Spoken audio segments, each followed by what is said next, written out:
Ben Chu and Camille Vasquez were on the Today Show on NBC News talking about the astounding victory of Johnny Depp in defamation trial against Amber Heard last week.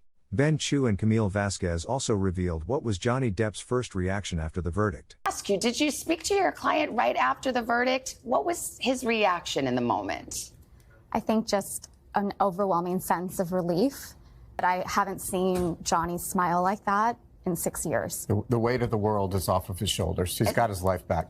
They also addressed Amber Heard's attorney Elaine Breedhoff's comments about jury last week. Here's what Elaine Breedhoff said about jury and trial last week. They went home every night. They have families. The families are on social media. We had a 10-day break in the middle because of the judicial conference. There's no way they couldn't have been influenced by it. Amber Heard's attorney was right here the day after the verdict, and she said that. What is your response to that?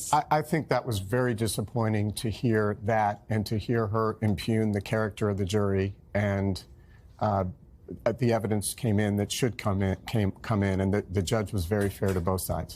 No, I don't think there's any reason to believe that the jurors violated their oath. And again, that suggestion was disappointing to hear. Yeah, I mean, Amber Heard's lawyer said so. She said it would have been unavoidable because it's on TikTok, it's on social media. I mean, in the old days, you'd tell the jury before they went out, don't read newspapers, don't watch the evening news. Now it's everywhere. It is everywhere, but at the same time, they were admonished every single night.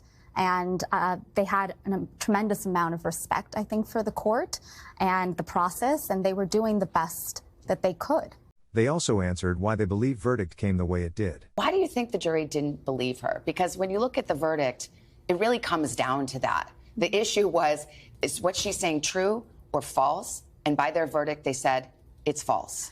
Well, my sense is that it had a lot to do with accountability, that Johnny owned his issues. He was very candid about his alcohol and drug issues. He was candid about some unfortunate texts that he wrote. And I think it was a sharp contrast to Ms. Heard, who didn't seem, or at least the jury may have perceived, that she didn't take accountability for anything. Camille also responded to linking a verdict to Me Too or women's rights. As you know, this has been closely watched, and in the Me Too context, some people have wondered whether there is a larger resonance to this trial, whether it sends a message. Do you see any larger message beyond the case you tried? No. I mean, frankly, we don't. We're here to talk about the case that we tried, right? We encourage all victims to come forward, have their day in court, which is exactly what happened in this case. Depp's attorneys were also asked about their view on Amber Heard's intentions to appeal. But they put it all to rest by saying there's absolutely nothing that could overturn decision in appeal. Do you feel confident in your appeal? Ms. Heard does intend to appeal. We feel very confident that there are no errors that would justify any kind of successful appeal. Don't forget to tell us what you think about it in the comments, and subscribe to our channel for interesting stories and updates buzzing globally.